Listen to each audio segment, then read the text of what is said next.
बांके बिहारी जी की एक सच्ची घटना, एक संत की कहानी। एक सच्ची घटना सुनिए। एक संत की। वे एक बार वृंदावन गए। वहाँ कुछ दिन घूमने फिरने दर्शन किए। जब वापस लौटने का मन किया तो सोचा भगवान भोग लगाकर सुबह प्रसाद लेता चलूँ। संत ने रामदाने के कुछ लड्डू खरीदने मंदिर गए, प्रसाद चढ़ाया और आश्रम में जाकर सो गए। सुबह ट्रेन पकड़नी थी। अगले दिन ट्रेन चले सुबह वृंदावन से चली ट्रेन को मुगल सराय स्टेशन तक आने में शाम हो गई। संत ने सोचा अभी पटना तक जाने में 3-4 घंटे और लगेंगे। भूख लग रही है। मुगल सराय में ट्रेन आधे घंटे और रुकती है। चलो हाथ पैर धोकर संध्या वंदन करके कुछ खा लिया जाए। संत ने हाथ पैर धोया और लड्डू खाने के लिए डब्बा खोला। उन्होंने देखा लड्डू में चींटे लगे थे। उन्होंने चींटों को हटाकर 1-2 लड्डू खा लिए। बाकी बचे लड्डू प्रसाद बांट दूंगा ये सोचकर छोड़ दिया। पर कहते हैं ना, संत हृदय नवनीत समान। बेचारे को लड्डुओं से अधिक उन चींटों की चिंता सताने लगी। सोचने लगे कि ये चींटे वृंदावन से इस मिठाई के डब्बे में आए हैं। बेचारे इतनी दूर तक ट्रेन में मुगल सराय तक आ गए। कितने भाग्यशाली थे। इनका जन्म वृंदावन में हुआ था। अब इतनी दूर से पता नहीं कितने दिन या कितने जन्म लग जाएंगे वापस पहुंचने में। पता नहीं ब्रज की धूल इनको फिर कभी पाएगी या नहीं। मैंने इतना बड़ा पाप कर दिया, इनका वृंदावन छुड़वा दिया।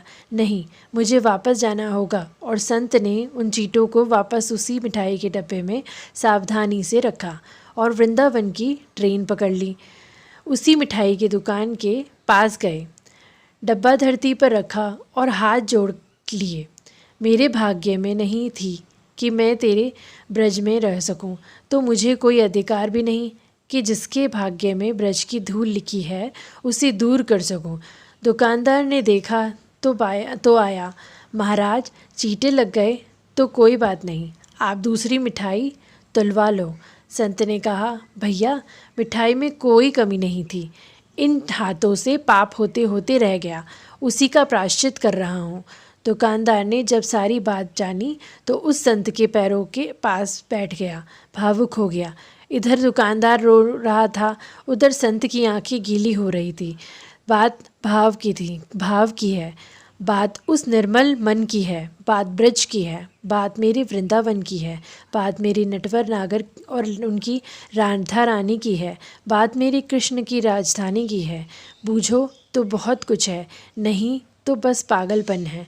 बस एक कहानी, घर से जब भी बाहर जाएं तो घर में विराजमान अपने प्रभु से ज़रूर मिलकर जाएं, और जब लौट कर आएँ तो उनसे ज़रूर मिलें, क्योंकि उनका भी आपके घर लौटने का इंतज़ार रहता है। घर में एक नियम बनाइए कि जब भी आप घर से बाहर निकलें तो घर के मंदिर में के पास 2 घड़ी खड़े रहकर कहें, प्रभु चलिए, आपको साथ में रहना है। ऐसा बोलकर ही घर से निकलें, क्योंकि आप भले ही लाखों की घड़ी हाथ में क्यों ना पहने हों, पर समय तो प्रभु के हाथ में ही है ना। आशा है आपको कहानी पसंद आई होगी। Please like and subscribe my channel. धन्यवाद।